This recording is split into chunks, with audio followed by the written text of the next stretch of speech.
Good day. Can you guys hear me well?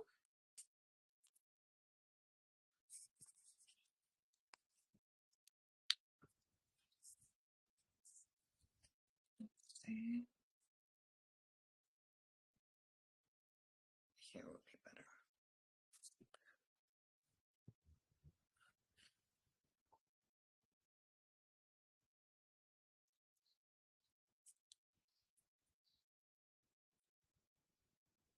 Okay. Let's see if more people will join live. This particular marathon that I am conducting, it is very provocative for many people.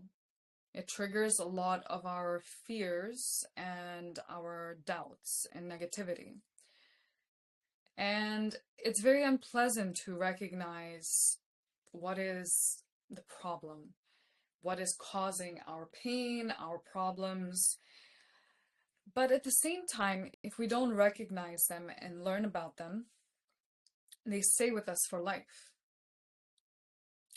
And though it may be unpleasant to feel it, there's a very powerful healing that comes when we begin to recognize what is the problem and we allow it to be. This is one of the more complicated areas of the highest level of Kundalini Yoga, which is to essentially come into self-acceptance of, not self-acceptance, self-love with the anxiety and the negativity and the stress that we feel. We are always on the hunt to do practices, to find teachings, to get rid of any negative feelings. The second we begin to feel bad, we want to get rid of it. We don't want to feel bad in any capacity. True? This is the case for everyone, including me, including every single person here. Nobody wants to feel bad. But there's nothing wrong with this feeling. There's nothing wrong with feeling negative. There's nothing wrong with feeling angry. It's just that we can't be neurotic with it, and we shouldn't be influenced by it either. We need to, in a way, when we begin to come into self-acceptance, self-love around this anxiety, and we begin to allow ourselves to feel all the different range of emotions, but we remain neutral in it, it gives us perspective on what really needs to be done in a situation like this. And we can take in many different contexts, such as if there are problems at work with your boss.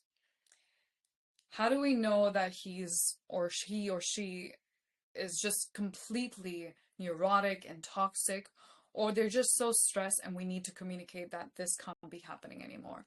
Or do we need to make the choice to leave this company or to go to a different area to file a complaint?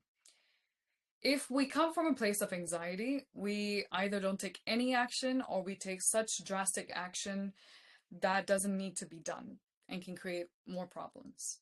But when we are neutral and we understand what is happening right now in this particular situation with this particular person at this particular time, then we can resolve it to the best, to the best situation and outcome for us. And this is especially true with relationships. In relationships, all of our fears, our traumas are constantly coming up. They're constantly getting triggered by our partner, our children, our parents, our friends. And it's not just those relationships, but it's also the relationships with our boss and the people we work for or with.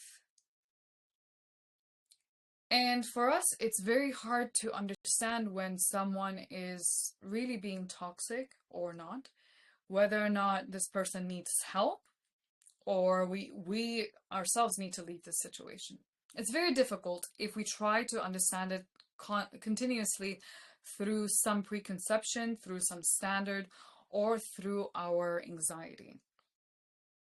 And because of that, it becomes very difficult for us to create relationships all around, not just in one type of relationship, but with every type of relationship, to create harmony and love and consciousness and respect and understanding in those relationships. Today we have such a interesting topic. I am sure you will never have heard and learned about relationships in such a manner. But it is completely life-changing if you start to learn about relationships and understand what I will talk about today, because relationships have the biggest impact on our prosperity, our health, and our self-realization. And today I will talk about it in many different ways from different connections, but we will talk about the main points. We can't cover everything about relationships, just like over the last 3 days. We can't cover everything, but we can talk about the main points. The main points are enough to start to walk with these topics and to heal ourselves. Interesting? By the way, you'll be shocked to learn how relationships affect prosperity. It's when I learned about it and I began to see the connection as well, I was very, very surprised. But today we will learn about how relationships affect prosperity a lot, the most really.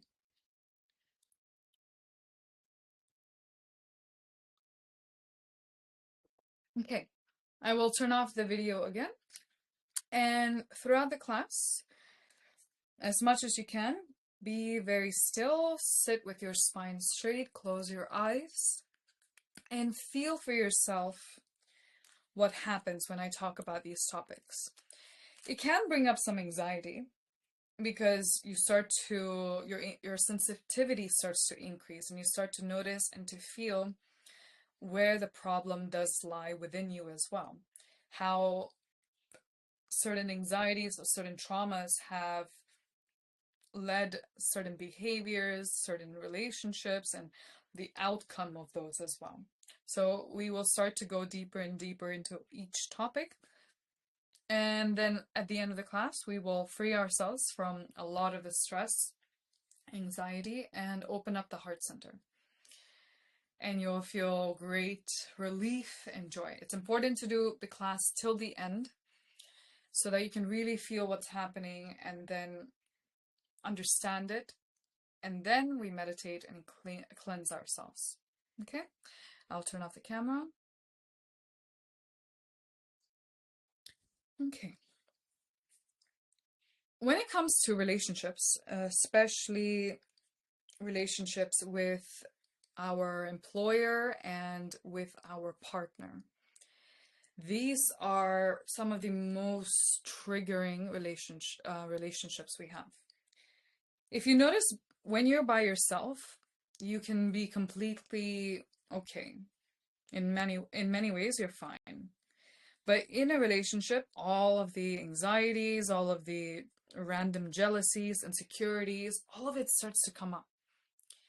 And then if your partner or you go on a break, like a trip, just a couple days of trip, or the whole day you don't see each other, those triggers and those emotions kind of die down.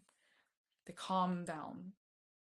And then they come back and it starts up again. All those fears, all those upsetness. And it seems that whenever they are around you, there's just, your emotions are 1,000 times more heightened. Who has this? Who notices this in their relationship? You can write, I notice, or I don't notice.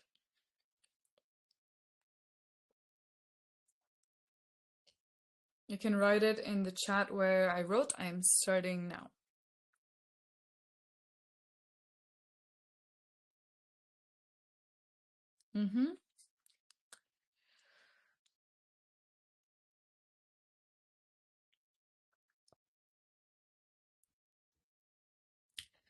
And it's strange because we want to be in a relationship, but then the second we're in it, it seems like all these random things start to come up, all these fears and anger and dissatisfaction with yourself especially starts to come up. It's like you start to feel not good enough, you start to feel like I'm not getting what I want, and everything starts to bubble up. And then it dissipates whenever they leave or you're not around them.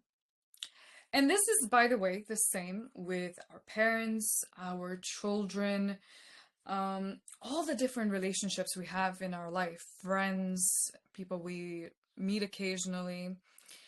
Each person brings up a certain aspect, a certain subconscious trigger that we have. And they begin to become very noisy in a way. They become so sharp, these sensations, whenever we're with these certain peoples. And then when they leave, maybe the anxiety stays with you for some time, but the other emotions start to die down. In relationships, the biggest influence we have comes in multiple forms, which I will share with you now. It first comes from our relationship with our parents in many different ways. The relationship they had with us individually. How did mom behave with us? How did dad behave with us? How did they behave with us when they were separate or when they were together? Not separate in terms of divorce but I mean separate in times of, one day you're just talking to one person, interacting with one. And how did each of them communicate with us? Overall basis of how did they come and talk to us and explain things and talk about themselves. And then this is the first, is how they behaved with us together and then separately.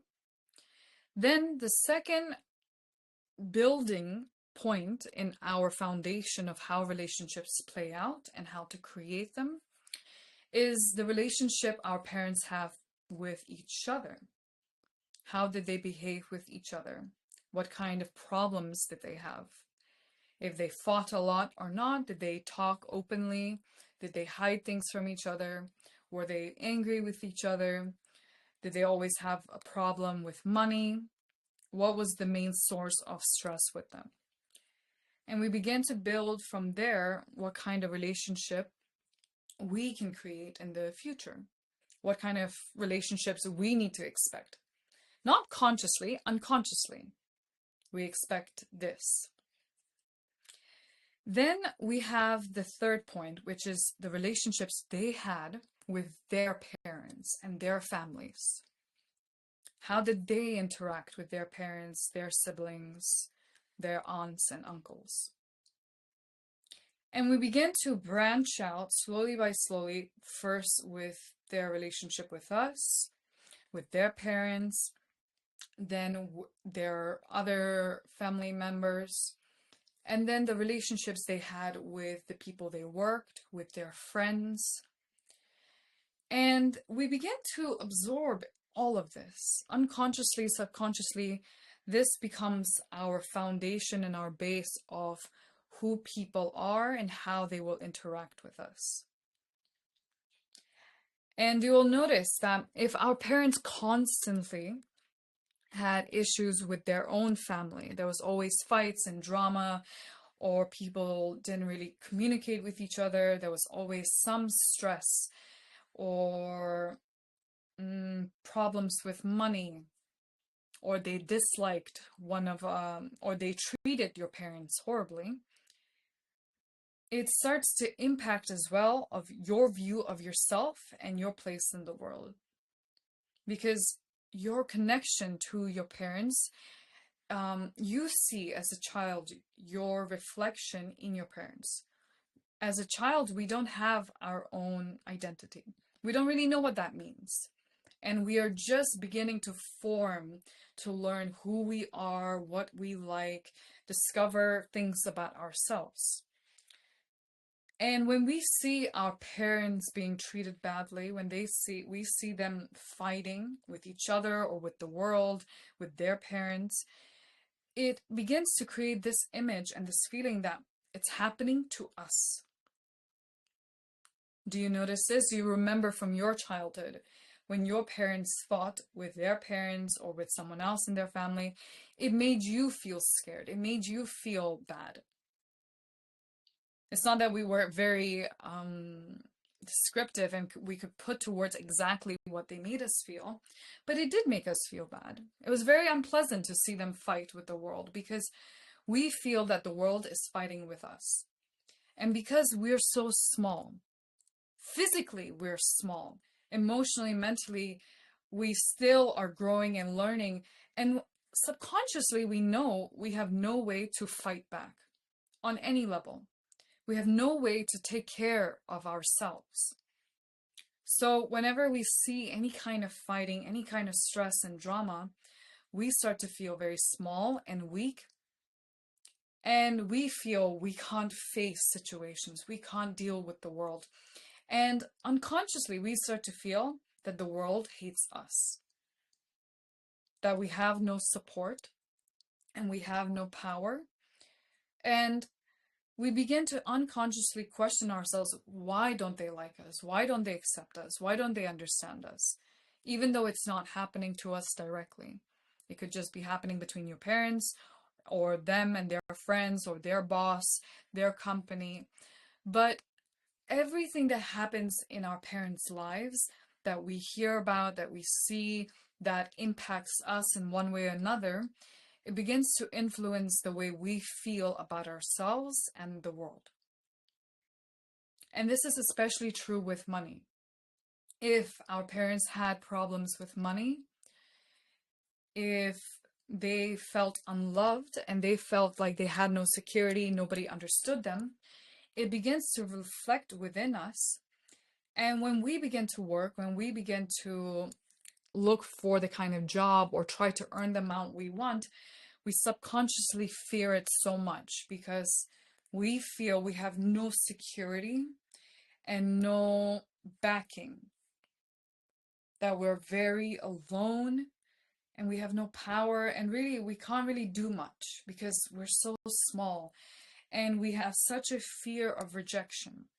Because as a child, when we begin to feel any fear and we feel any sense of loss of security, loss of love, it triggers our fear of death because we have no way to take care of ourselves.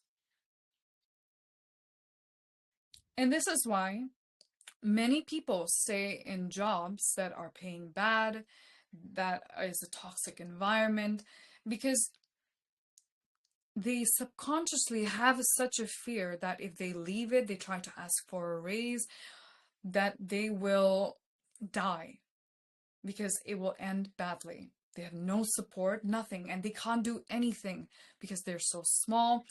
And because there's so much infighting, so much stress in their own family, that they feel they will have no capacity to go through such a situation. Do you notice this yourself? Have you stayed ever in a job longer than you should have? Or just taken low pay for a very long time? Or you can't sell anything at a high price. You feel so much guilt towards it. This is not so much the guilt, but more the fear and the rejection of self that came from this relationships that we saw that were building in our family. And there's also another type of relationship that really influences us is if we had siblings, because every parent treats every sibling differently. And so we have many different relationships. If we had siblings, one or two or more, we have different fears or different jealousies and insecurities that came from those different interactions because our parents may have behaved differently with our siblings than with us. This is especially true if you have, as a woman, if you have a brother, because a lot of families for many generations have treated the men with more confidence, more love, given the male in the relationship more love and support and understanding, and been more repressive and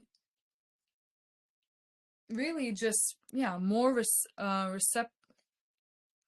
repressive with the woman, with lower standards for her. It's very interesting to notice these relationships and how they begin to influence us.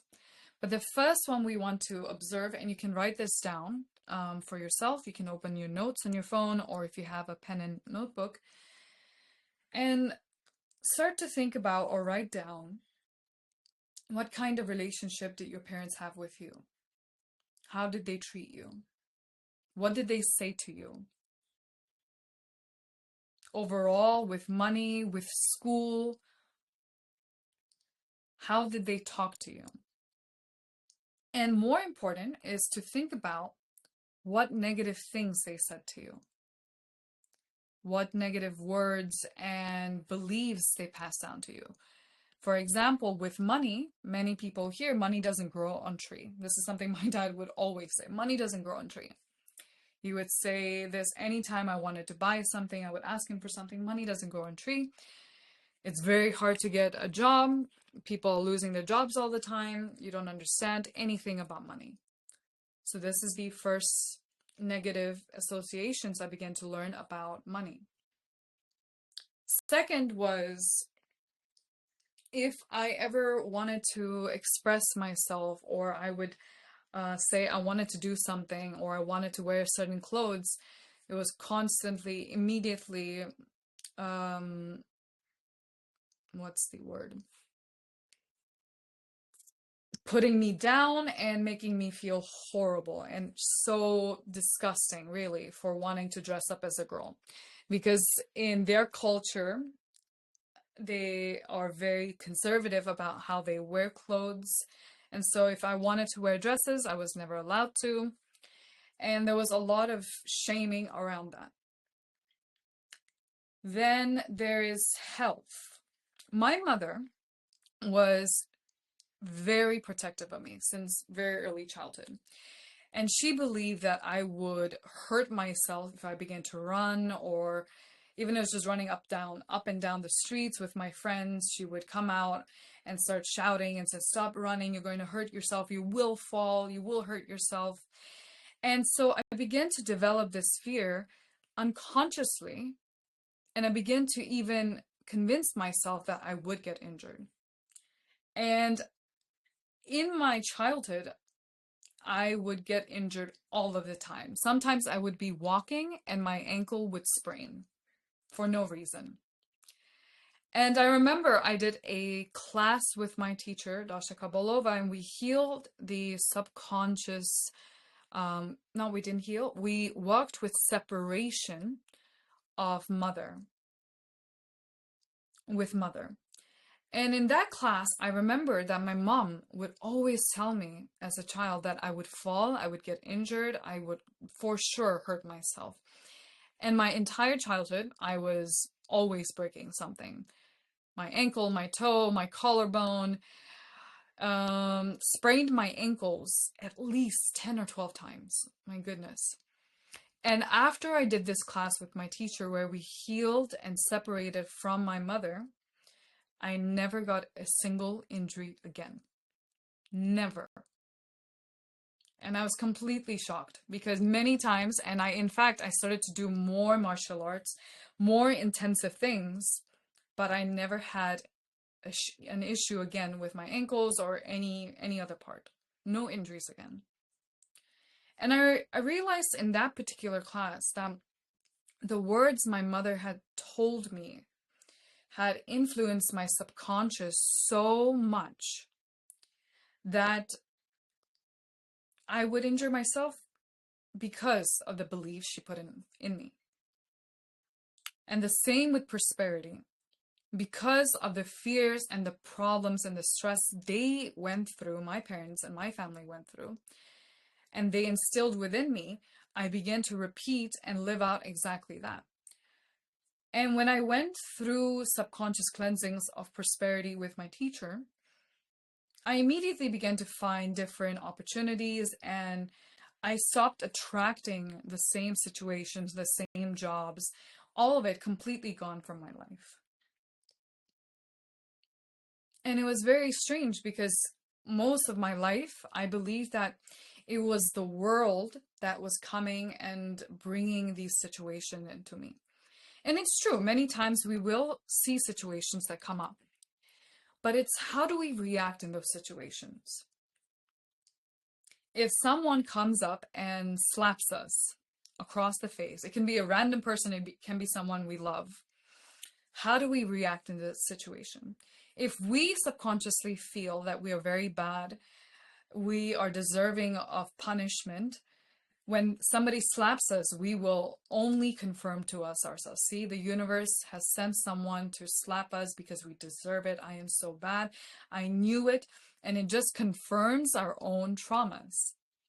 But what happens when we heal this trauma and this belief? Someone comes, slaps us, we interact very differently.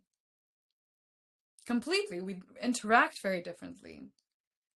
And our reaction is very different from there. True? Right now, if someone comes and scams you, what is your belief? Right? You have $1,000 stolen from you, either from your bank or from your wallet. What happens? Oh my God, I knew the world was evil. People are out there just everywhere. They're thieves. And I have to be really safe. I have to be really protective. And, I never know when something is going to come. For sure, there's something lurking in the corners out to get me. And it just confirms our traumas and reaffirms, look, see, I told you so. And so we go back into this state where we have to be very small. We don't want to walk with prosperity. I'll give an example. My grandfather, till this day, he's still alive. He lives in a farm. He has his own farm in a little village in India. Until this day, he sleeps with his gun because he believes that people will come and rob him in his home. They have massive gates, by the way, steel gates, very hard to get through, but he will still sleep with his gun because he subconsciously fears that the entire village is out to get him and to steal from him. And he doesn't believe that people will not get him. So he must sleep with his gun. And yes, India can be very dangerous in some areas, for sure. But it is more played out. His reaction is overreaction at this age, at this time, when it's much, much safer. But he feels very unsafe, and he feels through his own experience as well that people are not very good. And so he cannot see the other side of things. The fact that they already have a bunch of other security is not good enough. And this is the problem, is that we have a lot of anxieties and they're overplayed, over the top so much that we don't give ourselves a chance to create something new, to create a new space, especially with relationships and with prosperity. With prosperity, we stay in certain jobs, in certain situations. We take low-paying jobs because we feel that there's nothing better out there. But what is the situation? If we feel our job is horrible, we can't find anything better, now, at this time and age, we have the ability to look online for something new. We have the ability to start something ourselves online. We have the ability to now gather our friends and create something by ourselves. Now we live at this time where we can change. There are more opportunities for things to happen. As I was sharing yesterday, that my first yoga class program that I ever did, I started this with my friends. I had them translate everything into Chinese, and I led classes in China. And that was it. It was very simple, very easy.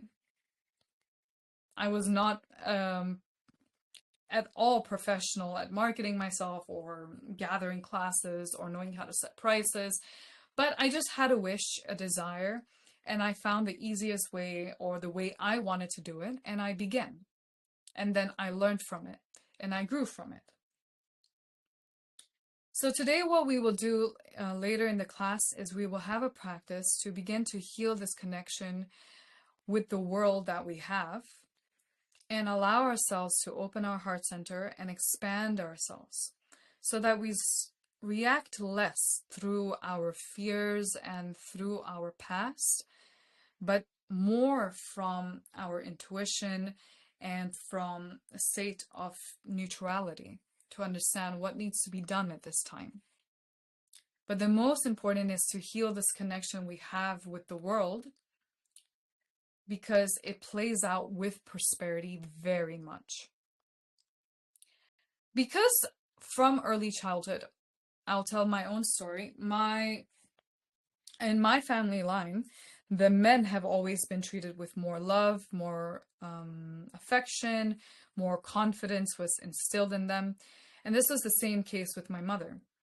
It was much easier for her to show love and openness with my brother than it was with her for me. In fact, I think the contrast was massive, where she couldn't show it to me at all, but she could show it towards my brother.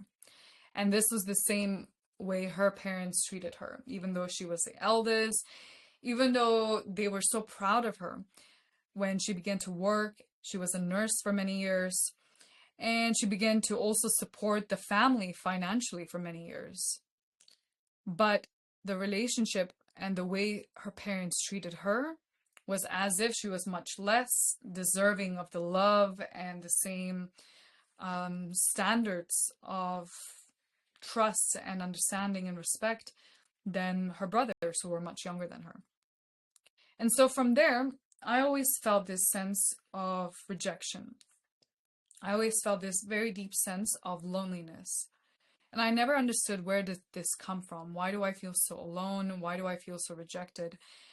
And I never knew this. And it was only, by the way, a year ago that I learned this from my teacher as I began to work on the second stage of separation from my mother, that I realized that I had such a fear of prosperity when I would always procrastinate reaching out to my clients and talking about my classes. I would advertise my classes or my healing only for a couple of days, and sometimes right only a week before the program was supposed to begin. And I always thought it was just a place of laziness. I'm being so lazy or I'm procrastinating. But when I went through the separation of mother, I realized that I was so afraid to reach out, to talk about myself, to talk about what I have to offer, because I felt subconsciously I would be rejected. I would be rejected, and I didn't want to experience the same fear and pain that I had from early childhood. The same way I had with my mother, this rejection of self. And it showed up with prosperity very much. It was very hard for me to talk and advertise my classes, even though every client I had before had results, incredible results, massive results. So much so that their life had completely changed, either with prosperity, health, relationship. But anyways, I still couldn't advertise and talk about myself. It was so painful. And it was not from a place of laziness at all, or that I didn't have the energy or capacity for prosperity, or that the world was blocking me from prosperity. No, it's just, it manifested in my actions because that's the way it shows up. Our subconscious shows up not through our karma. Is not, I'll explain our karma. A lot of us think and feel especially in yoga, that karma is the world hurting us. The world is out to get us. But in Kundalini Yoga, we understand and we learn that karma is our own reactions. Just as I was saying, when someone comes and slaps you across the face, how do we react in this situation? How do we feel in this situation? If we feel we are deserving, that it was meant to be, and it confirms something in our mind, like, look, I knew the world was out to get to us. This is our karma, because we view the world in such a manner. We view ourselves in such a manner. But if someone comes and slaps us and we think, wow, this is completely unacceptable, either we call the police over, we push this person off, whatever it is we begin to do. But it's from a place of this was completely unacceptable. Now, this is our different form of karma. Karma of understanding that this is unacceptable, that I did not deserve this, that this should never have happened. And we see it very differently. After I went through the separation with my mother on the second stage, second level, and understanding that I had such a fear of rejection, immediately I began to advertise the most expensive program I had, which was €1,000, and I immediately got multiple clients. Easily, quickly. I talked about my program, the most expensive program I had, for 5 minutes, maybe less. And immediately people messaged me and signed up right away. The most expensive thing I had.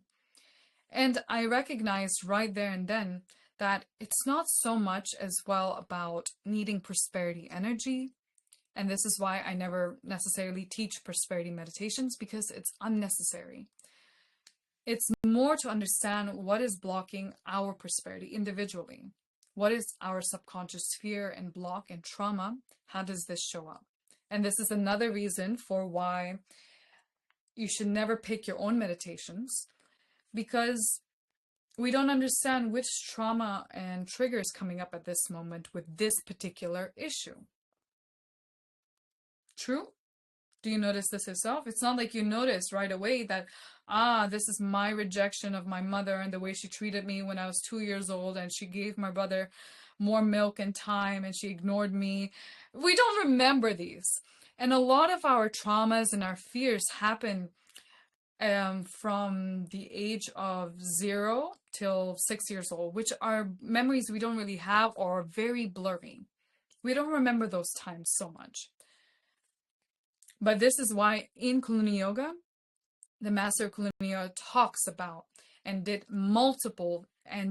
books and trainings, thousands of hours into teaching women how to become mothers, and teaching them that from the moment they're born, even in the time they're in your womb, how to treat them, how to care for them, and up until 11, everything you do to your child will set them for the rest of their life. Every way you treat yourself, the way you treat them, everything will set up their entire future. It will influence their entire future. It's quite scary to hear this if you're a mother already, but it's important because you can still heal them and change them and help them and set them up for a much better future. And if we're already over the age of 11, like most of us are here, if we understand this, we can heal it. And we can work through this. It is one of the most painful topics to recognize the stress and the pain our mothers have caused us. Because in every society, to be angry at our parent is it's the most shameful and horrible thing we can do. We're never allowed to do so. There's a great book called Toxic Parents by Susan Forward, who's a great psychologist, and she really talks about it in the first chapter about how we view our parents as gods. In every religion, every single religion almost, it talks about how our parents are gods and we view them as such.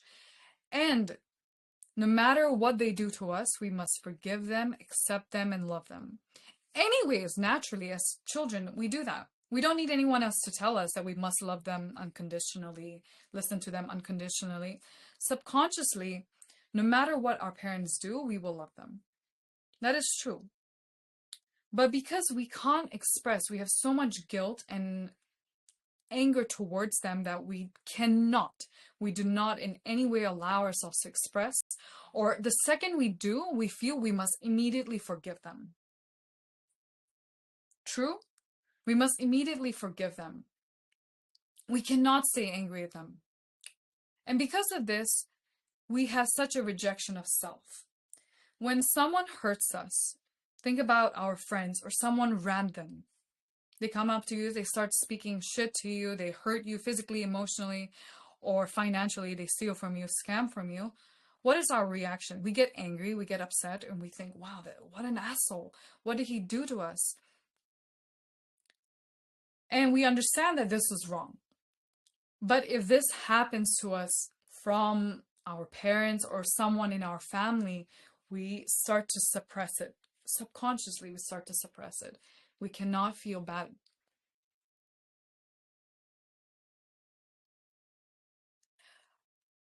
Of course, it's fine not to forgive them. In fact, for many people, it is better not to forgive them.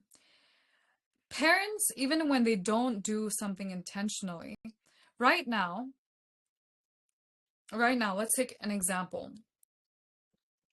If your friend or someone random says something, even if it's not intentional, they say something rude, you can still stay mad at them for however long. You can still say that's unacceptable. True? If someone treats you horribly, whether intentionally or not, do we need to forgive them?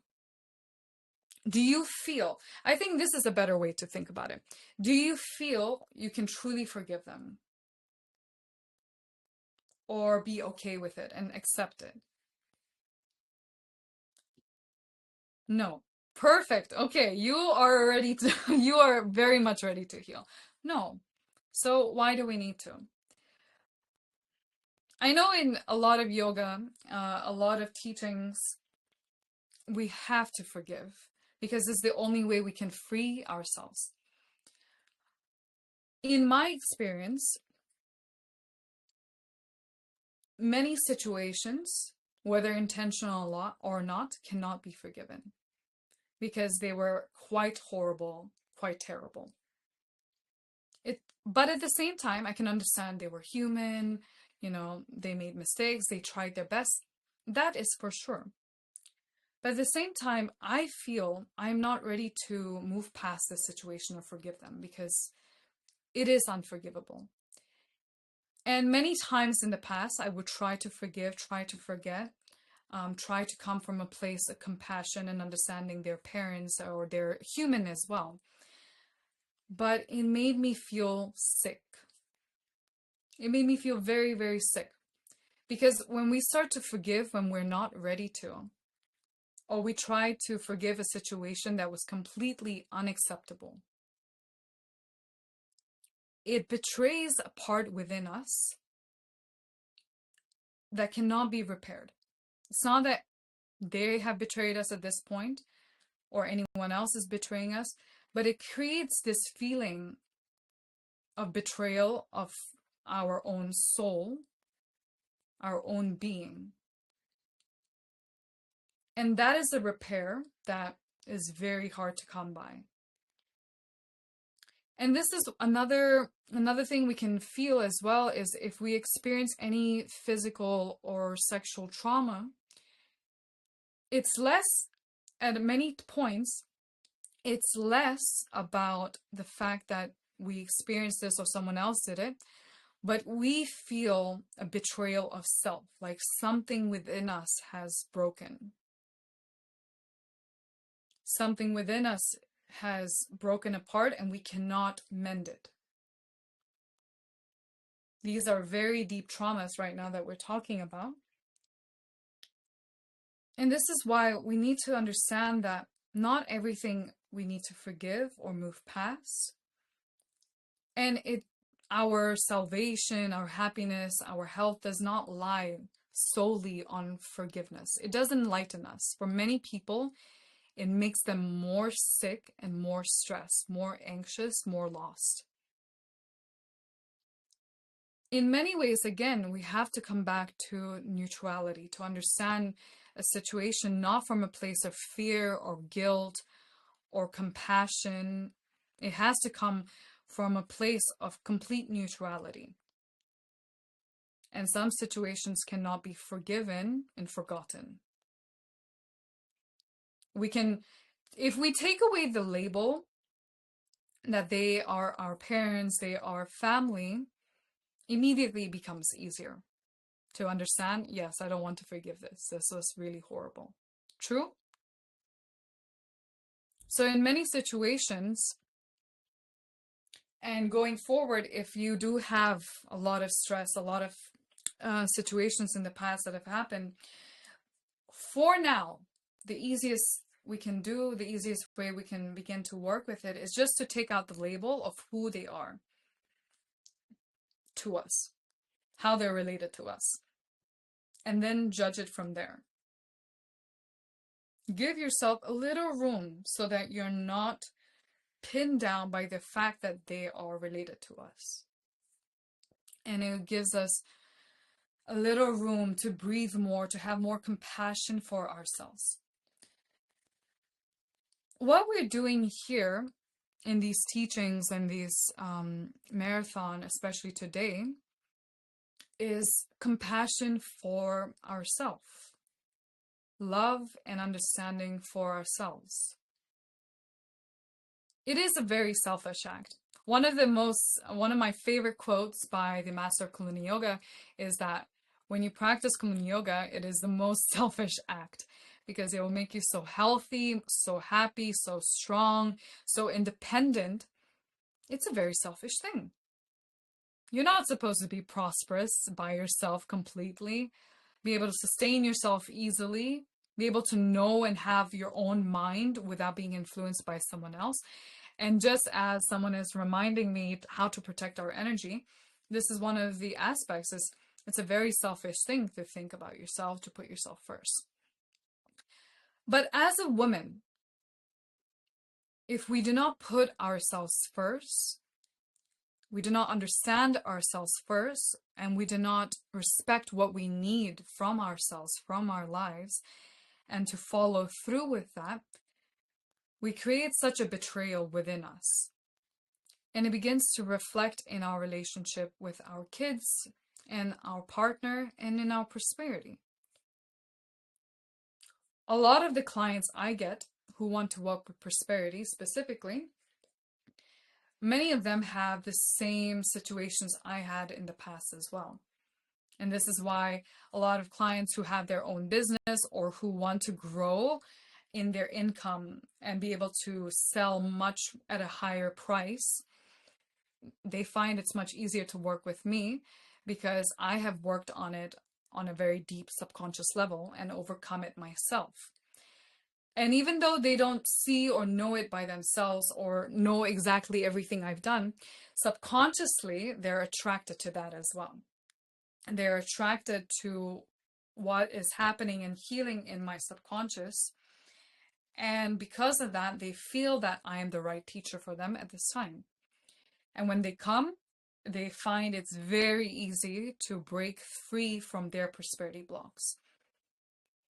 So I have a lot of clients who are starting from zero, who are unable to make any money in their own business. And then after working with me, they start to make money. Everything becomes very light and easy. They start to find opportunities. And then I have clients who want to grow their business 10, 20, 30, 40 times, who already have high paying jobs. They want more opportunities. They want to make it easier and lighter and happier for them. And they find that. They find it very quickly. And they're able to create it because I work with not just necessarily, I'm not an expert in their jobs, but I am an expert in working with the subconscious blocks of prosperity. And this is the way we begin to work with relationships. When I began to work with prosperity, I noticed the greatest shift in my relationship. Because up until working with prosperity, and really taking control of my life, I just depended on my family or my partner to pay and take care of everything. I never wanted to work for myself. This is the truth. I really did not want to work because my first jobs, I had such a horrible experience and I left completely burnt out that I never wanted to work again. And I tried to avoid work in as much as I could. And whenever I did have to go to work and work in any capacity to earn money, it was the most stressful situation for me. I really felt like it was the worst thing in my life, having to work.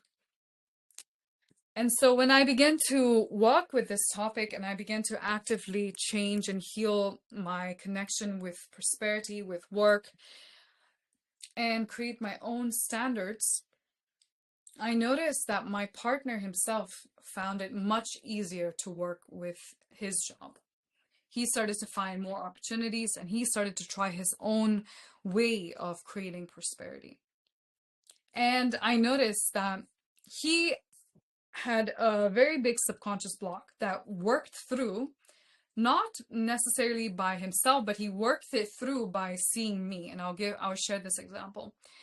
When I began to overcome my prosperity blocks and I began to pay to earn money and then pay for workshops, which was my biggest motivation, to be able to earn money and go to my teacher's workshops and to learn from her.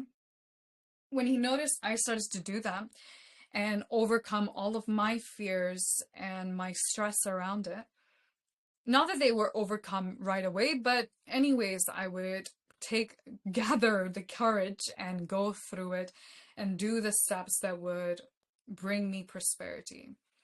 And he began to see that I was actively doing this, even though I was getting no results. And he gave me the best compliment of my life at that time. He said, you know, you are incredible because you are doing everything. Every single day, you're taking multiple steps and you're doing everything. Even when you get no clients for the full month, you never give up. And it made me the happiest person at that time because the truth is, I gave up all of the time. I had no confidence, nothing, no confidence, no self-belief that I would be able to change my life or earn any money by myself. I felt it was impossible to do so. So when he told me and saw, even though I wasn't saying this or necessarily like showing it, but I was just focused on myself every day, I would take multiple steps to show who I am, talk about my work, and just keep going, even if I didn't see any results. For the first time, he began to also think about how he could grow his prosperity in a much bigger way. And he ended up going and spending the biggest amount of money on himself, which he had never done. He used to be, and he still is, very great. He's great at buying gifts for everyone around him, but not so much for himself. And for the first time in our relationship at that time, which was, I think, 3 or 4 years into it, I saw him actively think about himself and do something that would make him very happy, which was buying a espresso machine and grinder, which was, I think, around 900 euros.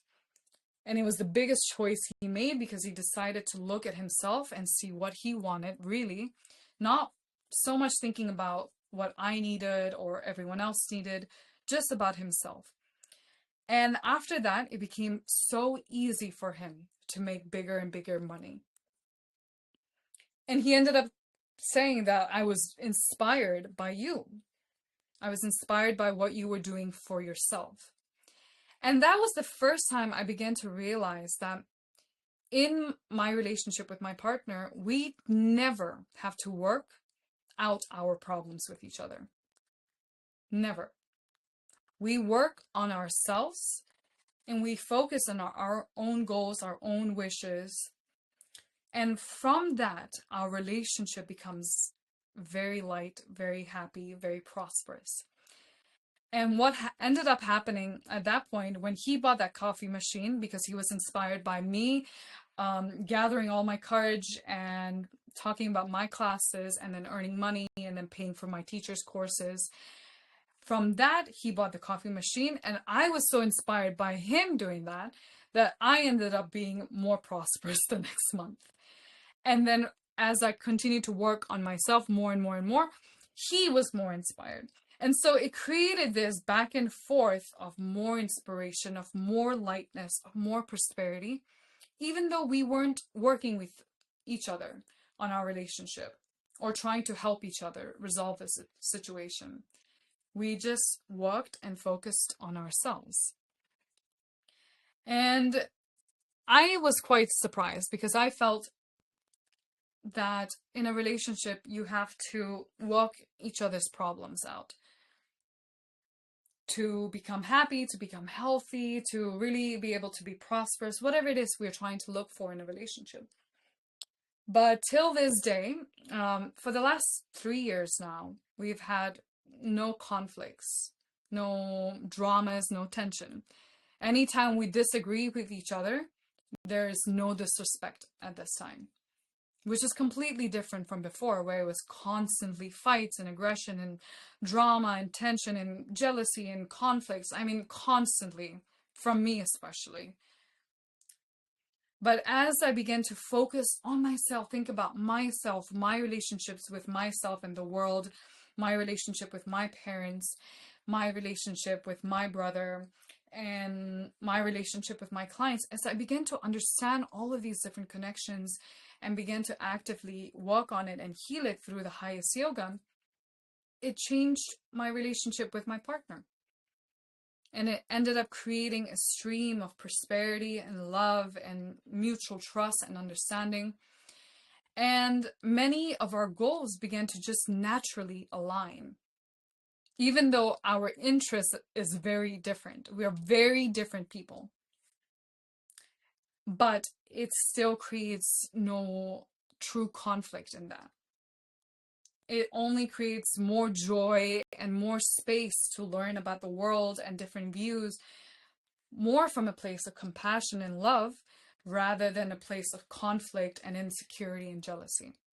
So my advice that has created the best relationship I've ever had, out of all the relationships with other men that I've had in the past, that have never actually worked at all, but this is the first time it's worked, is as I worked and healed myself, it created a stream of love and relation and happiness in my partner and me. And from there, as we began to work on ourselves and our relationship began to heal, it also began to heal our prosperity blocks, our health issues, and our insecurities. And it began to create our own environment of being nurtured, of love, of respect. But it had to begin from me. It had to begin from me. Men in generally have a much harder time with prosperity and with relationships. Because from an early age, while we women have been neglected and put down, they have been told and forced to take on all of the responsibilities of everyone.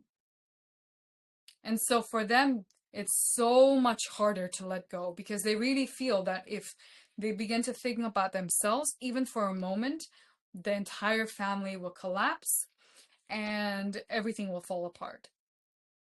But when the women themselves begin to understand and heal and work on themselves, create love and compassion within themselves, the men subconsciously feel it.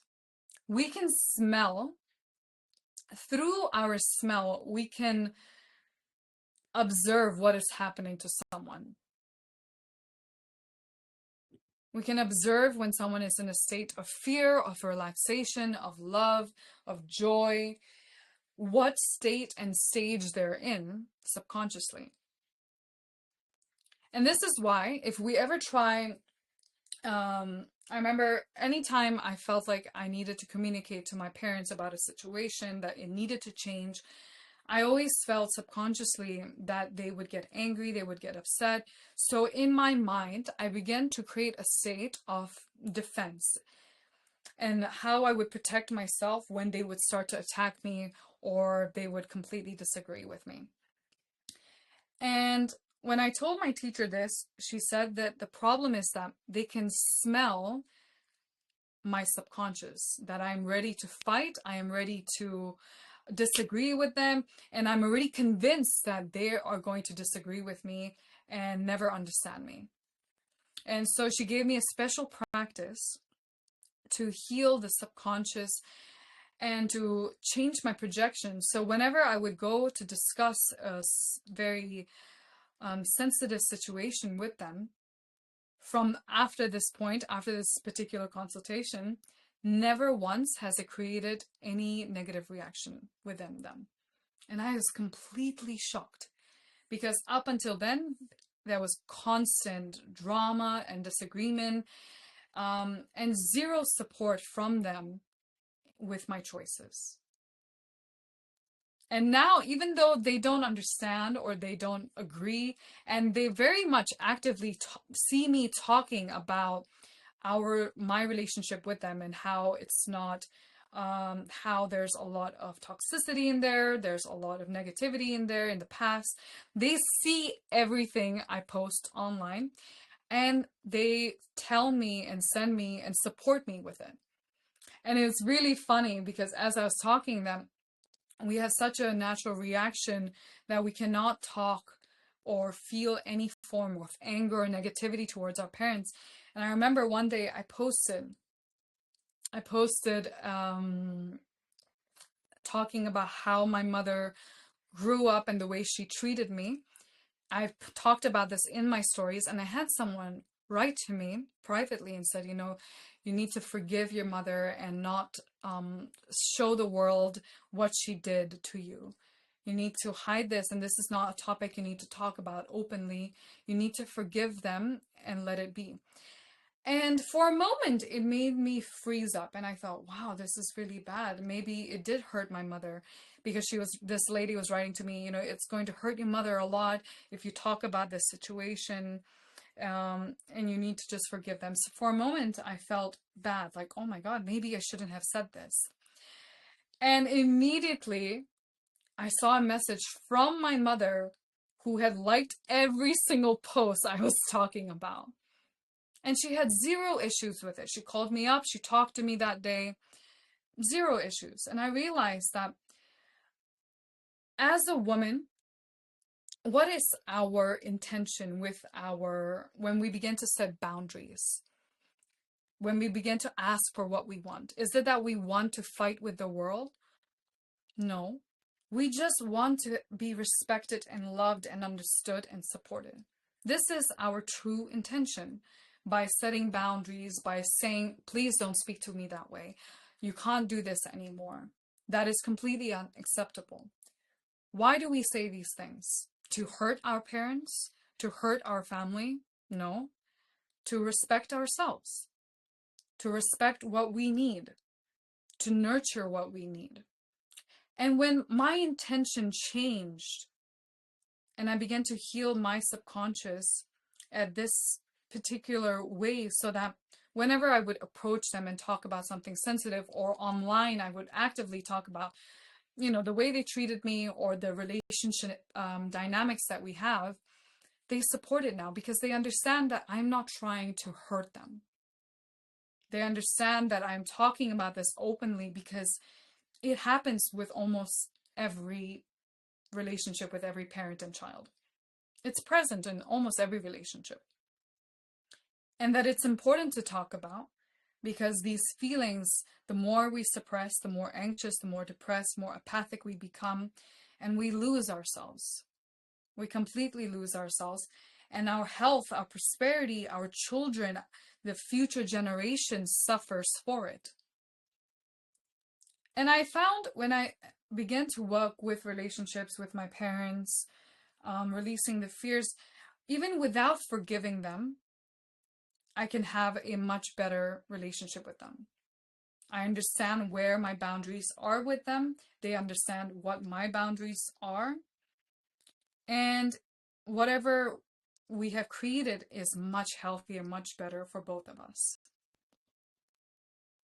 And it's a much better way for me because now I don't sit with this feeling of rejection and disgust and shame and guilt and anger within me constantly, which created such a state of depression, negativity, and anxiety within me. I'm honestly shocked I ever got out of it. I'm honestly shocked that I was ever able to create even a euro, to earn even a euro from my own business, let alone thousands of euros every month and for the past years. I'm genuinely shocked because I understand how much fear and negativity and the kind of depression I was in, the kind of health issues I had, it never would have been healed or changed before this. And so today we talked about this very painful topics, and we don't necessarily need to take any steps right now. We don't need to get angry at them right away, or we don't need to forgive them, but we can start to create more space and just some form of boundary at this time, and begin to reflect on it more and more in ways of what ways did they hurt us and upset us, even if it was not intentional. And when we feel ready, we can forgive if we feel that this is what I want to do at this time, or we can accept that it was really unacceptable and I don't want to forgive. I don't know if many teachers will agree with me. In fact, I know a lot of teachers would disagree with me. But the way I have worked with myself, with my clients, has brought such healing to them. And I understand how this plays out, how this affects people, especially with health and prosperity. And if we want to change, especially if we want to have children, already have children, we need to give them this ability to understand that they can be angry with us as well. They can be angry with us and it's perfectly fine. It doesn't mean they're rejecting us.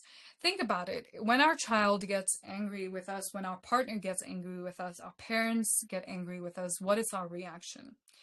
It feels like a rejection of the universe. It feels like everyone hates us and we are bad. And this is why we want everyone to always love us, to always be on the same page with us. And we don't want to give them room to feel bad or to be upset with us. And it's true. Even in my relationship now, I hated it when my partner didn't agree with me because it felt like a rejection of me, a rejection of everything I am. And if he was ever upset with me, I needed him to immediately feel better. Please feel better right away. Please don't be angry with me. Why? Because it brings up the fear of death, of rejection, of loneliness if he stays upset with me. But when I became neutral and I worked on myself and I created a space of self-love and understanding within myself, the first thing is I don't need my partner to love me. I don't need him to tell me he loves me, to give me anything. It's not needed at all. But everything that he gives, it comes from a place of because he wants to, not because he has to. And it's the same back and forth. I don't have to ever tell him I love him. He knows it and feels it. And in my relationship, one of the most important things is I was always, in every relationship I had with every boyfriend partner I had, I was always looking for them to convince me, show me, please show me you love me and accept me. In every form, with all of my neurosis, everything, you must love me 24/7, never be upset with me, please never be upset at me. And the second I was alone, they didn't understand something, weren't on the same page, this feeling would come up. And many times I almost destroyed my relationship with my partner. many times, almost completely destroyed it, because I kept expecting and demanding and wanting him to prove to me I was good. I was good, I was deserving, that I had all the love and support. And I noticed that no matter how much he gave, and he is the most generous person I have ever met, the most generous person. And no matter how much he gave me, no matter how much he showed me that he loved me and was there for me, it was never good enough. Never good enough. Because this first pain, this first rejection, this first need comes from our relationship with our parents and their relationship with the world. Because that has never been resolved, this current relationship could not survive. And it's true. Now our relationship, whenever we look back at the previous years, I am genuinely shocked at how much it has changed. And it feels like I'm a completely different person. In personality, I'm the same. Not that my personality or the foundation of me has changed. It's just without my fears and my insecurities and my jealousies, I'm a very different person. And I'm the kind of person now that he wants to be around 24/7, and it's very easy to be around each other. And whenever a fear or something comes up that is triggering, instead of creating unconsciously, we create a lot of drama and a lot of things start to play out. Instead of that, I recognize it right away. And then I tell him, I'm like, this made me feel this way, and it brought up this and this and this. And then I meditate, and then it's resolved. Very quickly, very easily. And it becomes so light. Because now he doesn't need to show me in any way or prove to me in any way that he loves me. And vice versa. And it becomes very easy to support each other. And the most important, before we even get into any relationship, we can work on this ourselves, because it will reflect in our prosperity. It will reflect in our health, how we view ourselves, how we feel about ourselves. It reflects immediately in our face, in our body, in our health. And when we begin to heal that connection, our face changes, we become more beautiful, we become healthier, younger, not because we need to fit into any kind of standard, but because now a lot of trauma has left our body. And the most interesting I saw is my teacher at 30, 35 years old. She showed her pictures and she looked so depressed and so old. And not because of any sadness, but she just looked so depressed, so held up, and constricted, like there was no life in her. And at that point, around that age, 30, 35, 40, that's when she began to work on the topic of healing relationships with the master of Sun and Earth sign. And that only a few years later, she found the man of her dreams, who she's now been with for 8 or 9 years, I think. And it was only in her late 40s that she found the man of her dreams. And when she worked on the relationships, her face completely changed. And now at the age of 50, she looks younger than she did at 35. And it's impossible. You think, because we have such an expectation that as we get older, our body starts to age more and more. We become, just naturally, our body will age more. But it's less about our age and more about how we take care of ourselves and our traumas and how they sit in our body. And when we free ourselves of past relationships, past pains, that's when our body becomes 1,000 times lighter, and everyone around us becomes healthier and happier as well. When you understand yourself and you start to live for yourselves. Because no one, not a single person in the world, allows themselves to truly be themselves and to truly let go and think about themselves. Because it's such a selfish thing. Everyone in every society feels it's very selfish to think about yourself.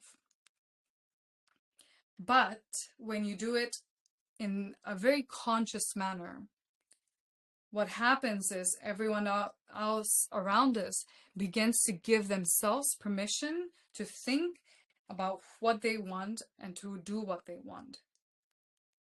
And that's when relationships are nurtured and there's understanding and there's compassion. And it becomes very easy for people, for our children especially, for a partner to start to do what they want and create prosperity in that manner. I will share with my clients as well. When I had a client who came to me, this was one of my first clients who came to me for the topic of prosperity. And when she began to work with prosperity, she could never make money in her own business, like £200 a month max. For 7 or 8 years, she could never move past this. And when she saw me talking about prosperity, she came to me, and in 2 days, she immediately got clients, more than she had ever earned from her own business. And then within a month, she earned £1,000 or £2,000, the biggest she had ever earned for herself. But what was really surprising is that month, out of nowhere, her partner gets a bonus from his company. And the company had never given any bonuses before. And so when he began to see that she began to earn money and that she was feeling better and that she began to have more direction and stability and prosperity, her husband came and worked with me, signed up for a consultation, and in the month of signing up with that consultation, he got a wage increase at his company that had never ever given any bonuses before. And so as they continued to work with me, within 6 months, the first 6 months, he got 3 bonuses and 3 wage increases. And he was shocked. Nothing like that had ever happened. But what was even more incredible than not just his company giving that, I mean, that is also truly incredible. If your company starts to give you more opportunities, you never think a company will give you more, that the government will give you more money. But as that happened, as he began to open up prosperity within himself, so much so that the company themselves came and offered him more money, more bonuses. And so after that, he began to realize that his dream was to always to be able to paint and to work in the line of art. And out of nowhere, his friend and his friend's friends, they had a few jobs related to painting and they offered him the job. And so he was able to do what he loved, what he's always wanted, but never been able to do, because for years he's always held the responsibility to take care of his wife or his parents and his siblings. And so he always felt there's no growth, no change, and that the government, the company, the society, the environment will never want to give him more. But when he saw that his wife began to create more prosperity and it became easier and lighter for her, he was motivated himself. And the thing is, the changes that occurred within her wasn't just on the surface level, it was happening in the subconscious. And because as her husband, he's in the same room, the same home as her, he could smell as well and could feel the changes happening in her subconscious, which made him relax, which made him heal. And this is why I always tell my clients, I've had clients who always want their partner to meditate as well. And I tell them their partner doesn't need to meditate. Your partner does not need to meditate. When you heal yourself, he will feel that change and that relief in himself as well. The only reason we want him to meditate is because we're anxious. We're anxious to change and to grow up. But it's very, very special. And this is the thing that woman, we have it in tenfold. When we heal, when we change, the way we smell changes. The way we physically smell will change. And a lot around people around us will begin to want to work with us, to heal, and to just talk to us and to be around us all of the time. And your partner will never want to leave you alone. He will just want to follow you, do everything you want, because you will smell on a subconscious level so balanced, so relaxed, so happy, so secure, which is what everyone is looking for. Every one of us is looking for that. But it cannot be achieved for women. We cannot find it outside of us. And for men, it's not that they will fully heal or fully be able to go through all of their traumas, but it will give them the room to have even the concept of, I want to work on myself, because it's 1,000 times more different, and even a little shameful for men to meditate. They feel it's very weird to sit down and meditate, to do yoga, because it's very womanly or very feminine. It's a very strange concept to them. But when you begin to change and heal, they will smell it within you, and their prosperity will awaken as well. So today, I will quickly answer this question. And let's see, what was the question here?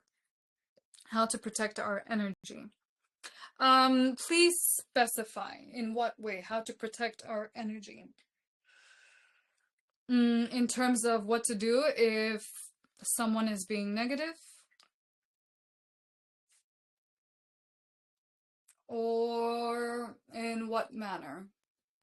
If we get stressed or we're influenced by other people.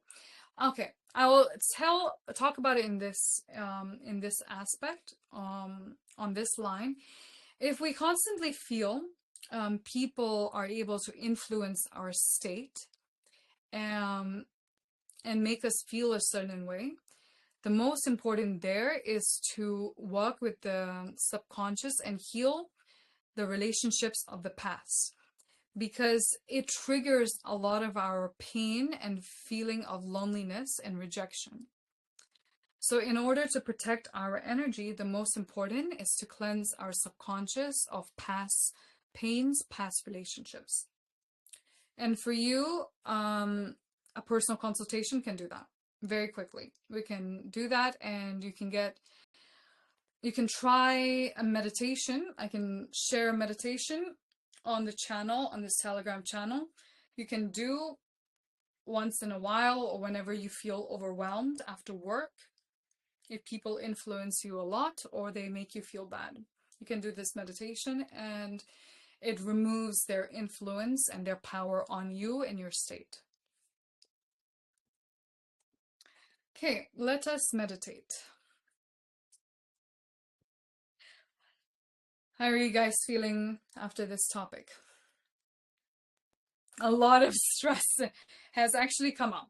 At first it was coming out and it was sitting stuck in the body, but each one of you begin to let go and to feel and to relieve the stress within you. One of the very special things about my free classes, my live streams as well, even if it's 10 minutes, is that as I'm talking, you are also subconsciously feeling the truth of the words, and you're healing from it as well. And this is why I always tell my clients, don't miss the live streams, because they're not just learning the words, but you're also healing at this time, and you're going into a state of subconscious relaxation, and it starts to feel much easier and lighter. And this is the same as well with my teacher. Even when my Google translation is not working, she's speaking the entire time in Russian, I feel super relaxed, and I can feel the topic she's talking about. And it's like, without understanding her words, I gain clarity on the main problem I have, or the main stress I have at this time. Because these teachings, and even when I'm talking, explaining about it more down to earth, it's less about trying to understand the words or the logic behind it, but to feel it on a subconscious level, and to feel it on a subtle level, which cannot really be explained. It's very hard to understand. But we feel the healing happening, and our sensitivity begins to increase, so we can feel it and understand for ourselves. And also we train our intuition. We train ourselves to trust what is happening, whether or not this is for me or not. And like I said, you don't have to believe or trust me. Feel for yourself.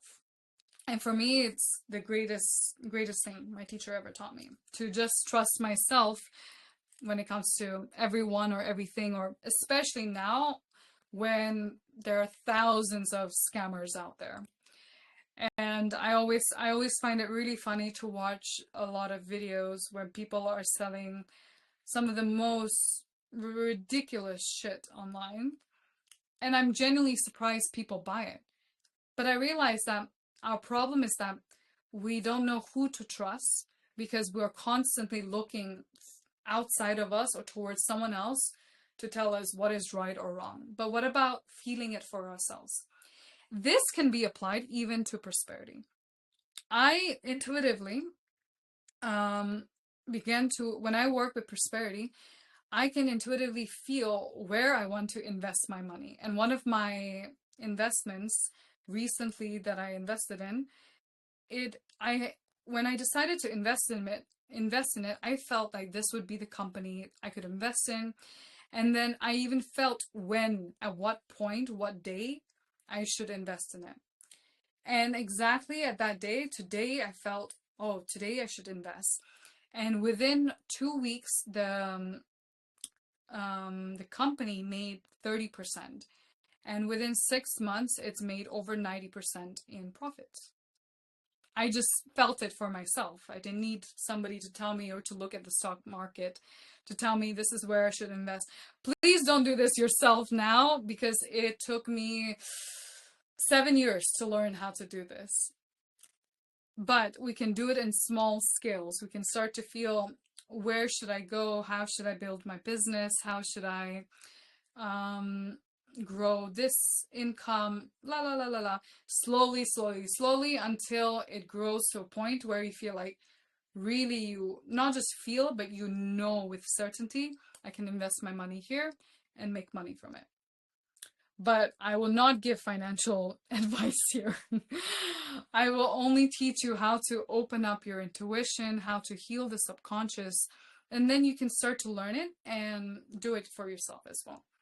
And we all have our own talents for being able to intuitively grow in different ways, with business, with prosperity, and we do it in a manner that works for us. For me, it's very interesting. I love everything to do with businesses, and learning all of this, the gears behind how everything works. For me, it's like doing a puzzle. It's very satisfying. And that's why I love working with prosperity now. And I like teaching it as well, because it connects for me. And with my practices and my guidance and personal leadings with my teacher, who is a self-made millionaire herself, it strengthens my ability to work with prosperity. So anyone who wants to work with prosperity, I highly recommend you write to me, and I can do a mini consultation for you and show you what topics you need to work with and how you can work on your prosperity goals and wishes. And then you can sign up for whatever I recommend, and very quickly, prosperity will open up for you. Okay, let's have some water and then we will meditate.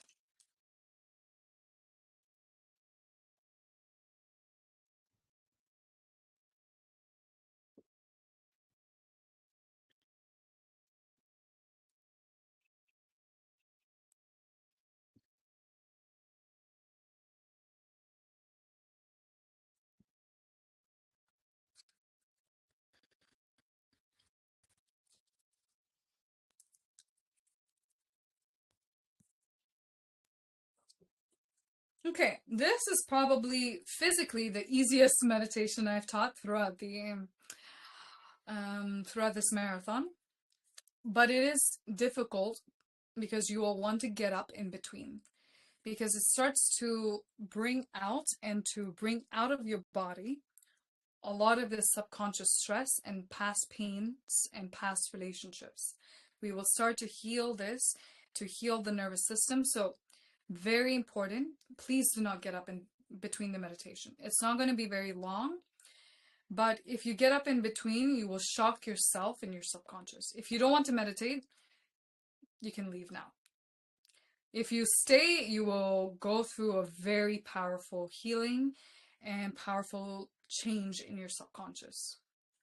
It's not a scary process, but I do have to warn you that you cannot get up in between the meditations. You cannot get distracted, start to scratch your head in between, because you can really shock yourself as you're in the process of bringing your entire body into a state of deep relaxation and healing.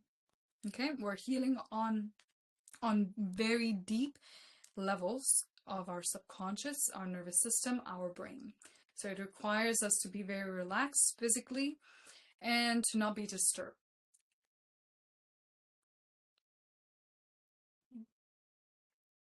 Okay, if you need a break, you can go. We will start the meditation and then you can come back. And then write when you're back and I can explain again. Okay. What we want to do is come sitting up straight. You can put some pillows in the back if you want. And we're going to cross our right hand over left. Like this. Right over left. And it's going to be a shape of X, not just on top, like this. And we're going to place it at the level of our chest here and press into the chest slightly. Any questions?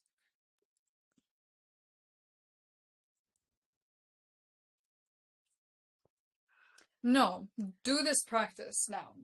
The arms were hurting because you have a lot of blocks in the body. But if you do this practice, it will help because this is not painful for the arms. It's very relaxing and healing. Right hand over left, and we place it here at the chest. And like yesterday's meditation, we make an O of the mouth. Open up the jaws, and then make a O shape with the lips. And we breathe long and deep through O of the mouth.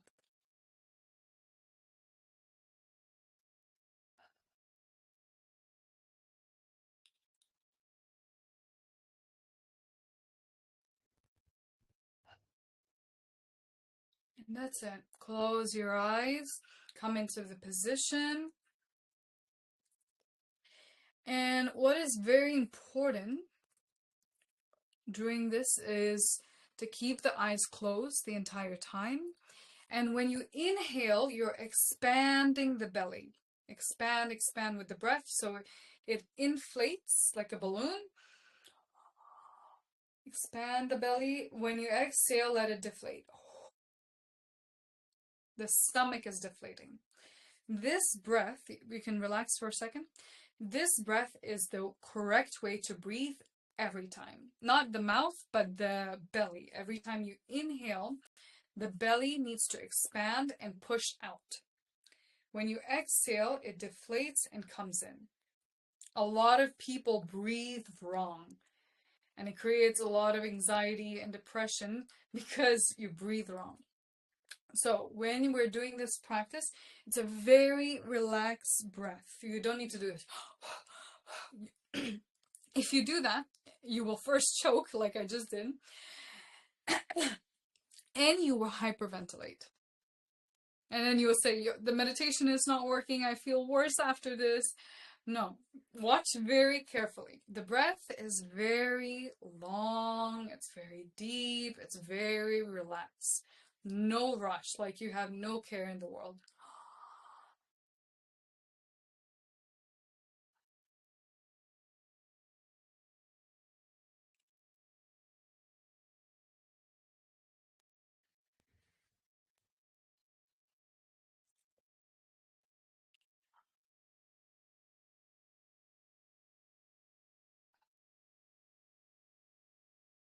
You see? Super relaxed. There's nothing we need to prove, nothing we need to do.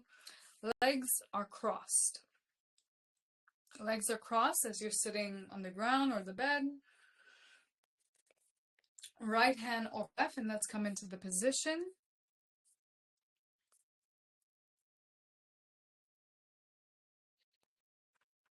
And what's very important, please don't move during this practice.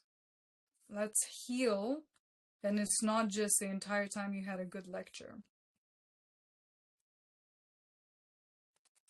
Come into position, right hand over left at the center of your chest here. Make a O shape of the mouth, as perfect as an O you can make. Like this. It should not be, we're not breathing through a straw. It's open up. And then sit relaxed, close your eyes, breathe long and deep through O of the mouth. And we begin.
Don't get distracted. Don't let your mind take you away into your thoughts.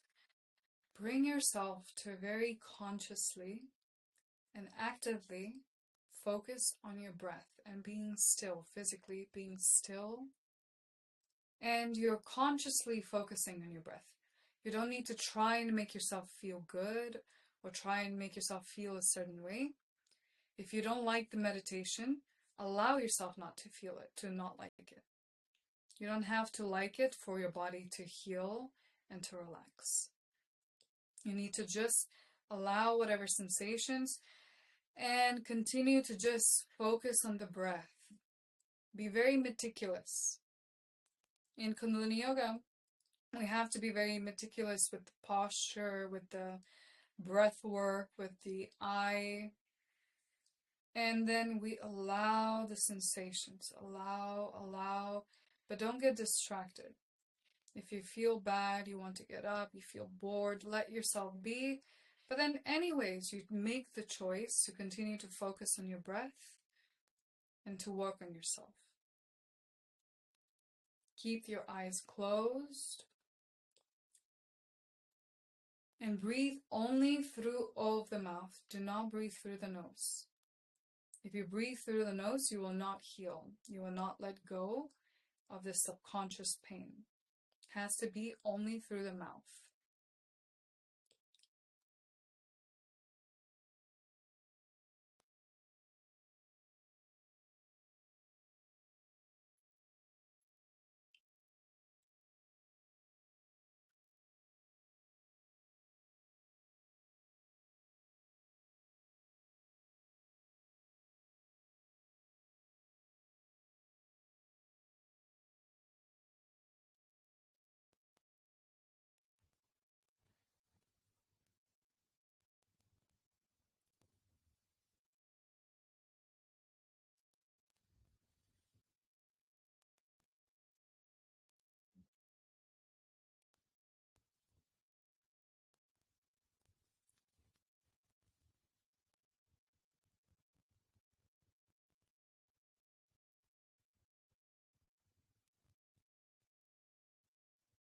Relax your eyes and your eyebrows.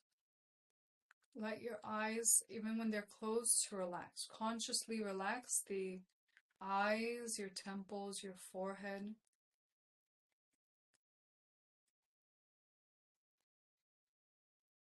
Relax the muscles, don't tense.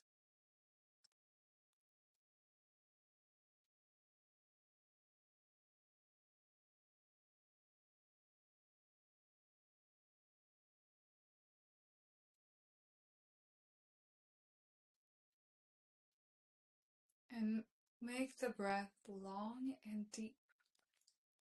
You're not just inhaling and exhaling, you're making it as long as you can and as deep as you possibly can as you inhale and as you exhale.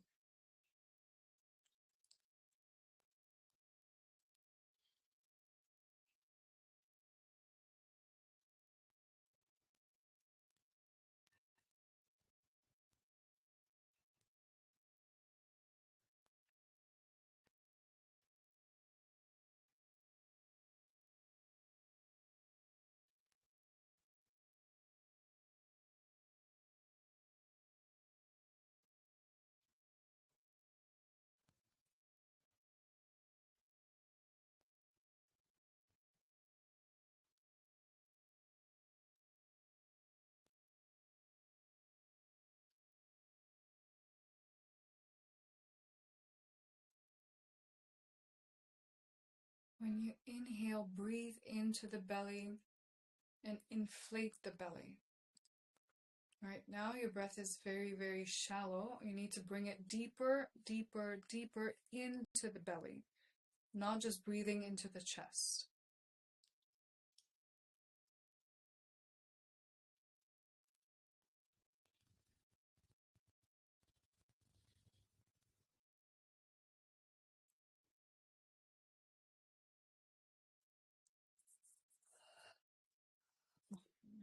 We're more than halfway through. Keep relaxed. Keep the focus.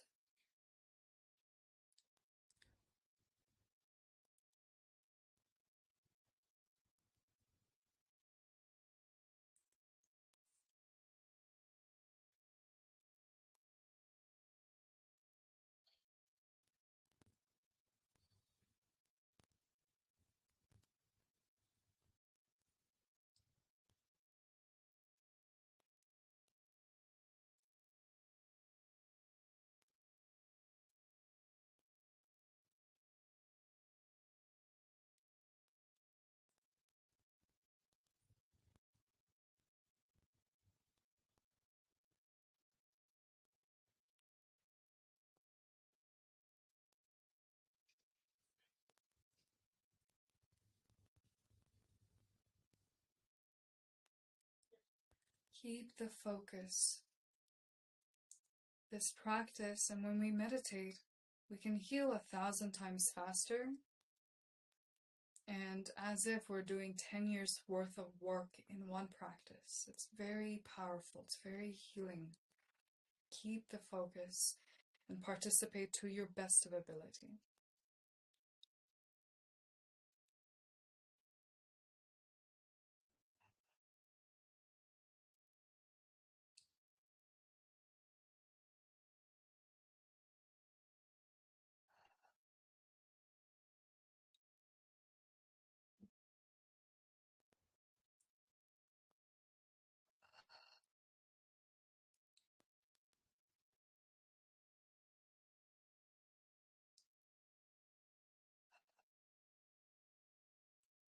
Start to breathe longer and deeper now.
Last minute and a half.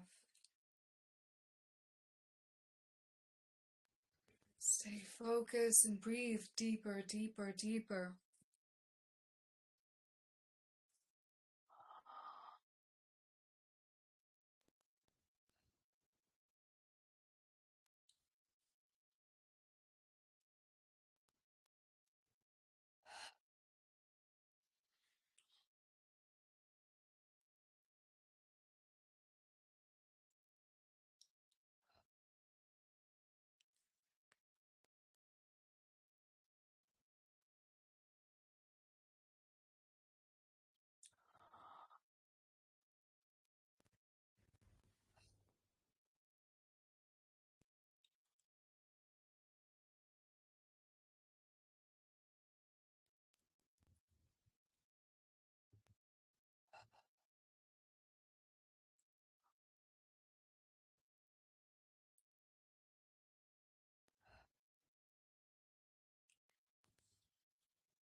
Okay. Inhale deep through the nose. Hold the breath in and push your hands into your chest with more force, more pressure. And hold the breath. Hold. And exhale. Inhale. And hold the breath and push your hands into the chest. More pressure.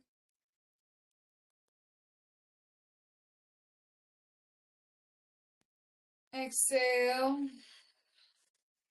Inhale last time. Hold. And exhale, relax.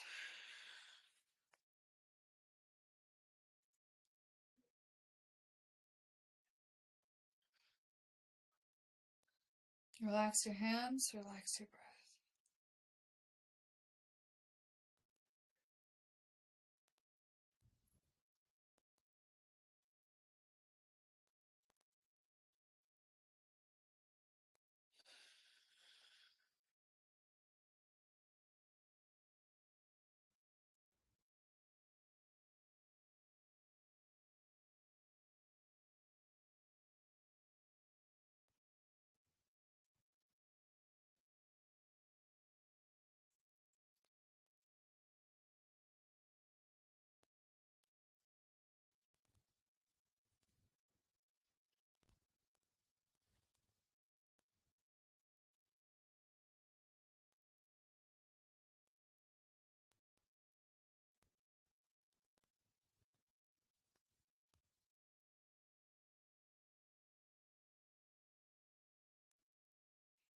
Okay, inhale,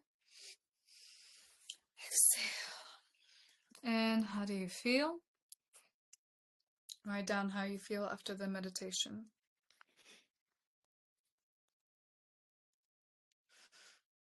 We really opened up the intuition today.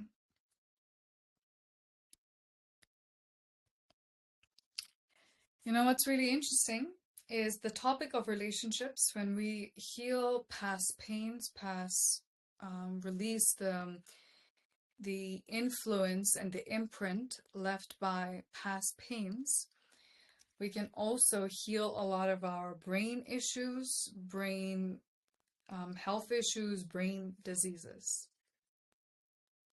It's related. Brain problems, brain health issues are related to the past pains and past relationships. And we can really heal the brain and stay very young for many years with the brain, even as we get older, if we heal the past relationships, past pains of the heart center. I'm going to soon be holding a full workshop with the methodology of my teacher, Dasha Kabalova.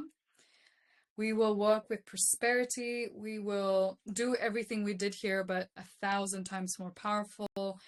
And with the exact methodology that my teacher has perfected over 28 years, having studied under the Master of Satnam Science, and as a specialist herself in healing woman's body and health.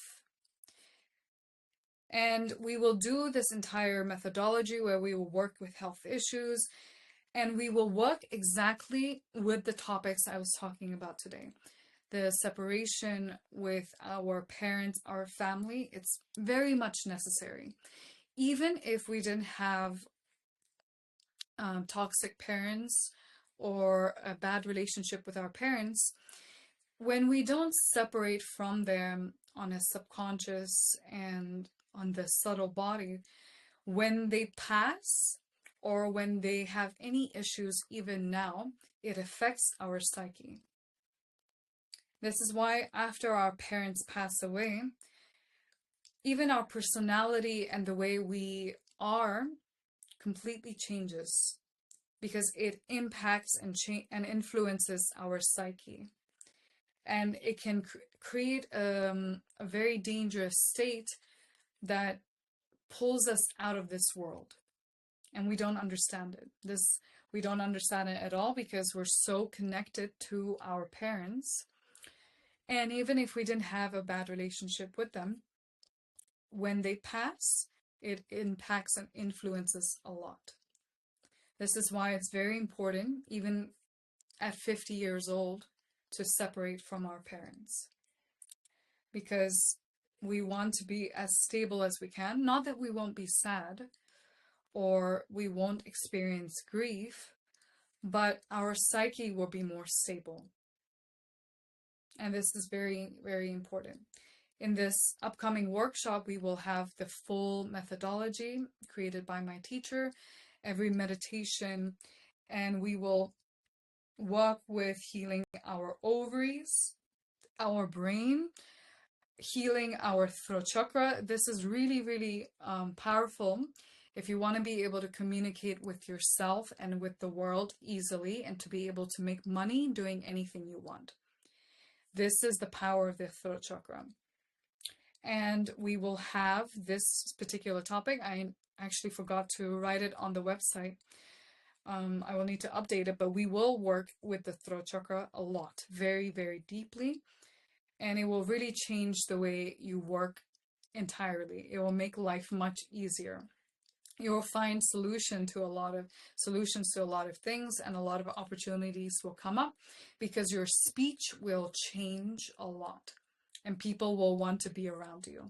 But the most interesting what will happen, the changes that will happen, is the subconscious changes in this workshop, because you will release and heal a lot of your fears and your pains and your traumas. And then we will also increase a lot of our natural gifts and talents, and our nervous system and immune system will become much, much healthier. And so people around us will change, their behavior will change a lot, and they will start to offer us a lot of help in many different ways. Like I was saying yesterday, when I began to work with prosperity, random companies, random people started to send me gifts and work with me. because when you change subconsciously, that's the biggest change. And that's when people start to come to you and things become very easy and light. And the biggest impact it will really have is with the people and the relationships you have around you. They will really become much lighter and happier. And you will be able to find yourself and create prosperity for yourself very quickly. So if you have a lot of health issues, prosperity issues, relationship issues, then this workshop is for you, because we are working fully and healing fully. There'll be lots of meditations in this workshop, which is where the healing happens the most. The healing happens not just through the words, but our subconscious, our psyche, our organs, our cells need to also change and heal. This is how the meditations impact us on a very physical level. And this is why a lot of doctors these days recommend meditate, meditate, meditate. But what meditations? In this workshop, we will do the exact meditations that have healed over 100,000 women from very serious health issues, infertility, brain issues, if you have memory issues, and especially if you really want to also expand your prosperity. If you already have a base, you want to have more to make it easier and lighter, it's perfect for you. It will become much easier, and things will really also open up more routes and opportunities in very many different ways. I will share the different examples of my clients who work in different sectors, who have different ways they approach their work in businesses. I will share those reviews so you can see the different contrasts of how different people work and how this meditations work for them. But just for today's the last day. Until tomorrow, I'll give it till 6 p.m. tomorrow, Madrid time. You can sign up and for this workshop and receive a personal consultation where I will personally then guide you on the exact topic you want to work with. And then you will really get results very quickly, and to be able to open up prosperity and move past whatever topic you want. Personal consultations are always important. I've never missed in the last 6 or 7 years. I've never selected my own meditations. I go to my teacher, even though it's 1,000 euros per consultation now. And I sign up and I have her show me what to work with this particular month and how to overcome these blocks, what meditation I need at this time, at this period, at this change in space that's happening in my life. So personal consultations are very, very important. But now you can really receive it for free with the workshop. So this is my gift to you for joining this marathon, and then you can really get the full out of it, the full result, the best results out of it, and be able to overcome any situation in 1 or 2 months with the workshop and the personal consultation now. So if you want to sign up, write "I want to" link and I'll send you the information. And then in the next 24 hours, if you sign up, you can get the consultation included. Thank you so much for joining me this entire marathon, especially today. If you have any questions, if you're not sure whether or not this workshop will work for you or what you need, write to me. And then I can do a little analysis for you and show you what you need. But please only write to me if you really want to heal, because it's very depleting for me. And for the next 2 weeks, I have no space for any private work, any consultations or healing sessions. I'm completely booked out. So if you want to sign up and you can receive this gift, and then I will conduct the consultations for you after the workshop, which is anyways better because your state will change drastically after we cleanse many layers of the subconscious, heal the body on very many different layers. And that way the meditations will really just be like a rocket behind all of your goals and your wishes. They will just give you super clear guidance and clarity, and then you can create results. So for the next 2 weeks, there are no spots. I have no spots for healing sessions or consultations, unless it's an emergency case. So please, if you want to walk with me, you want to heal, you want to overcome a topic, you can sign up for this workshop in the next 24 hours and receive a 250 € gift, which I have complete full book out for this couple weeks. And last point, okay, I can't remember now, but we are very, very spaced out from this meditation. If you can, relax for the next couple hours, try not to go out. If you will go out, I will recommend you do this practice. I'll show you now. Do this for a minute. Like, you know how cats will scratch their post or something, they will scratch. Do this because you need to ground yourself. You're very, very, very spaced out because you're very relaxed. Just relax now, drink as much water as you can, and drink as much hot tea with chamomile if you have, as you can today. It will be very soothing for your nervous system, and you will feel lighter and more relaxed and more relaxed. And you will see, if you did the meditations, especially today, if you miss any of the classes, go and do the remaining classes from the marathon. And once you finish the full 4 days, you will notice over the next week or two, you will really feel much lighter and happier than usual. It's important to do each day, go through all the recording and then the meditation, and you will really feel a massive change. Thank you so much for joining me, and I look forward to having you for my upcoming workshop, which will be with the methodology by my teacher. Thank you again. Have a wonderful day. And soon I am planning one more or maybe two more live streams for women before this workshop. It will be on different topics. I'm thinking and looking at what topics you still need more work and understanding on. And I'll conduct very soon, again, before the workshop, a couple more live streams, so that we can really get into the space. And you also heal during the live streams. It's not just only in the paid class you're healing, even in the free classes you're healing.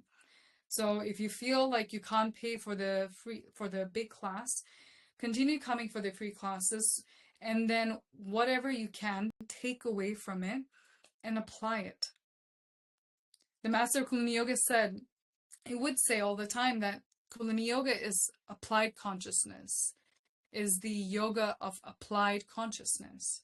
It's not just meditating and waiting for changes to happen, but we apply the changes to our actions.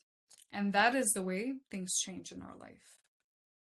So it's very important to keep applying whatever you learn from the free classes, try whatever you can, and then push yourself beyond your comfort zone and grow, and make life easy for you. It is very, very easy. Life is very easy if you heal the subconscious and change your connection with life.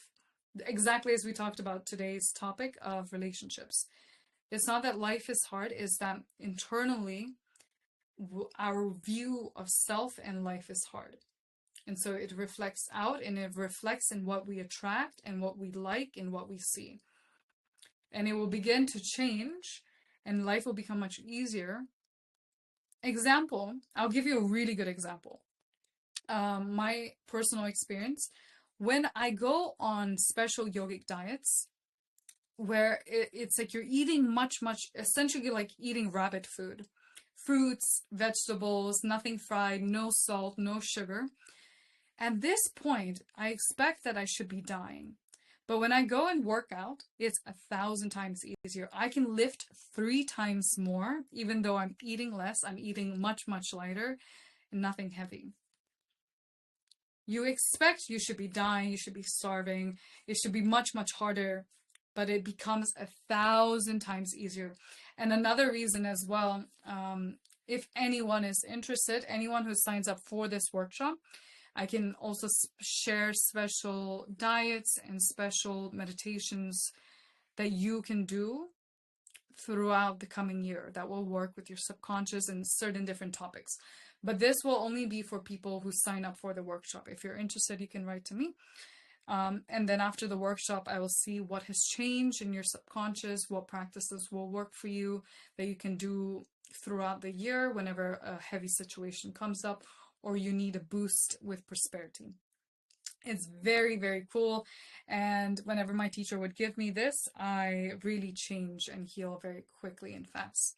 Please now write reviews of this class or of the collective marathon, how it was for you, and go sign up for this upcoming workshop.